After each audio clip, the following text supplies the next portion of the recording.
사람을 향한 영원한 법. 이 세상에서 명령의 두 가지 종류가 있습니다. 하나는 사람이 명령하는 것입니다. 군부대에서 상관이 부하에게 명령을 합니다. 학교에서 스승이 학생들에게 명령하기도 합니다. 가정에서 부모가 자녀에게 명령하기도 합니다. 그런데 이 명령은 항상 선하다라고만 할 수는 없습니다.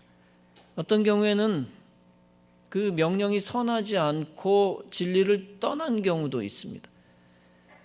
특히 사악한 지도자가 내리는 명령은 사람들을 많은 경우에 멸망으로 인도합니다. 그러나 하나님의 명령은 다릅니다.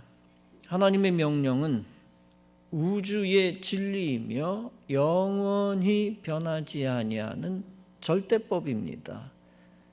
절대법은 시대와 상황이 달라져도 바뀌지 않는 진리법입니다. 그 절대법 중 대표적인 것이 십계명입니다.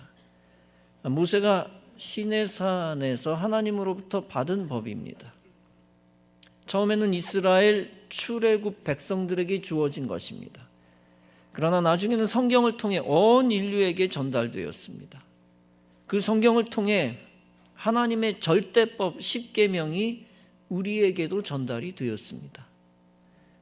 절대법은 절대 생명의 법입니다. 그 법을 지키는 자는 영적 생명과 육신의 생명을 얻습니다. 반대로 그 법을 지키지 않는 자는 영육간의 생명을 잃어버립니다. 왜냐하면 그것은 절대로 지켜야 하는 영원한 법이기 때문입니다. 그 절대법 십계명 중 사람이 하나님을 향하여 지켜야 하는 법은 4가지입니다. 그 다음 사람이 사람을 향하여 지켜야 하는 법이 6가지입니다. 그 6개 가운데 첫 번째가 바로 본문의 말씀입니다. 본문은 말씀합니다. 너는 네 하나님 여호와께서 명령한 대로 네 부모를 공경하라. 그리하면 네 하나님 여호와가 네게 준 땅에서 네 생명이 길고 복을 누리리라.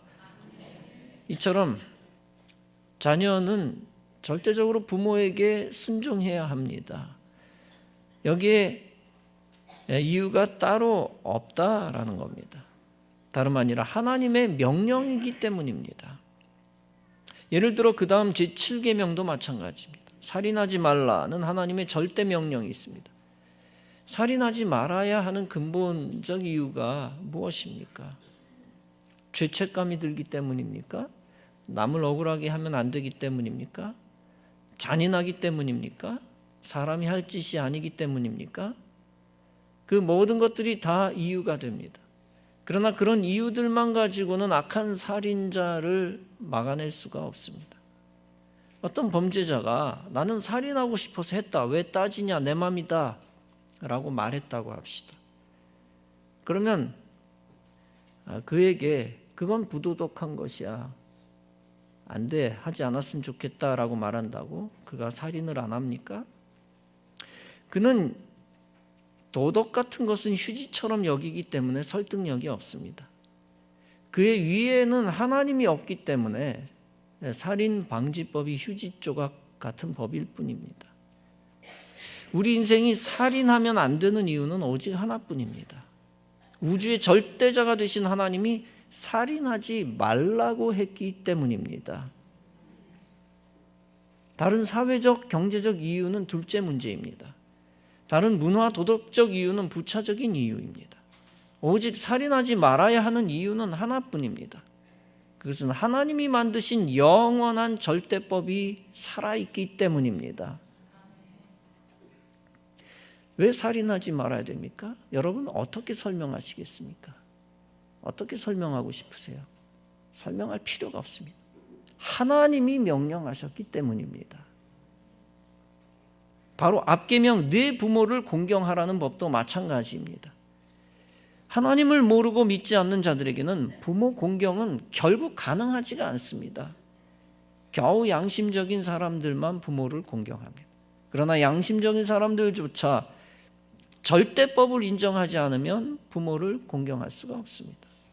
이제 시대가 달라졌으니 부모를 공경하지 않아도 돼라고 허튼 소리를 합니다. 이제 권위주의 시대는 갔으니 꼭 부모를 공경하지 않아도 돼라고 마귀 소리를 합니다. 오직 하나님을 믿는 자들만이 진정으로 부모를 공경할 수 있습니다. 왜냐하면 하나님을 믿는 자들은 하나님의 말씀이 절대적인 절대법인 것을 알기 때문입니다. 다시 돌아가서 설명을 드릴게요. 질문을 합니다. 부모를 왜 공경해야 됩니까? 뭐라고 설명하시겠어요? 부모이기 때문에? 그것도 말이 되지만 설명이 부족한 겁니다. 중요한 근본적인 이유는 단 한 가지뿐입니다. 하나님이 절대적으로 명령하셨기 때문입니다. 아버지에 대한 이야기입니다. 우리 아버지는 단 하루라도 쉬는 것을 좋아하지 않는 줄 알았습니다. 아버지는 웃는 걸 모르시는 줄 알았습니다. 아버지는 딸이 시집가는 것을 보고 마냥 기뻐만 하시는 줄 알았습니다. 아버지는 배가 빨리 불러와 좋은 음식 앞에서 먼저 일어나시는 줄 알았습니다. 아버지는 양복 입고 넥타이 매는 것을 싫어하시는 줄로 알았습니다. 아버지 안주머니에는 늘 돈이 얼마쯤 들어있는 줄 알았습니다.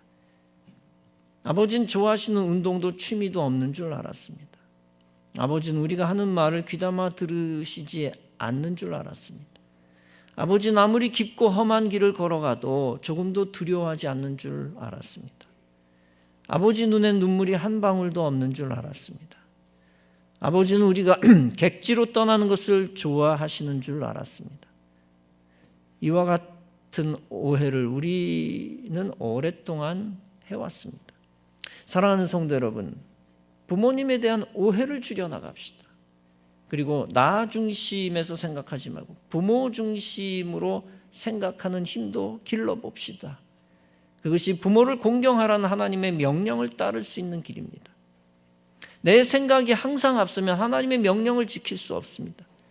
내 생각은 부모 공경을 부당하게 여기기 때문입니다. 부당하게 여기면 공경하지 않게 되고 부모를 끝까지 오해합니다. 부모를 끝까지 오해하면 하나님 주신 십계명을 제대로 지킬 수 없습니다. 하나님 주신 계명을 지키지 못하면 하나님의 심판을 받습니다. 사랑하는 성도 여러분, 부모를 공경하지 않고 행복해지는 것은 불가능합니다. 당장은 나에게 편리한 생활을 제공할지 모르지만 악한 행실에 대한 심판을 받습니다. 결국 행복을 잃어버리게 되고 부모를 공경한 사람들보다 못한 존재가 됩니다. 오직 부모를 공경하는 자만이 하나님으로부터 인정받습니다. 그렇게 하면 하나님이 그의 물질과 시간과 건강을 보상해 주시고 보장해 주십니다. 그뿐 아니라 심령의 천국의 기쁨을 주시고 장수와 행복의 축복을 주십니다. 기독교는 효도의 종교입니다. 세상에서 효도하는 척하면서 죽은 자에게만 잘하는 척하는 거짓 종교에 속지 맙시다. 오직 살아계실 때 효도를 다하는 것을 강조하는 종교는 기독교뿐인 것을 믿으시기 바랍니다. 하나님은 우리의 믿음의 깊이를 더하시기 위해 부모를 주셨습니다. 또한 하나님은 우리가 복을 받는 길을 주시기 위해 십계명을 주셨습니다. 그 효도 계명, 즉 사람을 향한 영원한 법이 영원한 진리인 것을 믿으시기 바랍니다. 그 영원한 진리를 믿고 하나님이 명하신 대로 무조건 효도하시기 바랍니다. 그래서 그 효도의 신앙을 실천하며 대대로 본을 보이시기 바랍니다. 자녀들이 함께 효도의 신앙을 키워 대대로 복을 받게 하시기 바랍니다. 그리고 여러분 자신은 효도, 부모 공경을 통하여 하나님과 더욱 가까워지시기 바랍니다. 부모 공경의 축복을 믿고 실천하여 참 하나님의 사람 되고 더 큰 축복의 사람 다 되어지시기를 주님의 이름으로 축원합니다.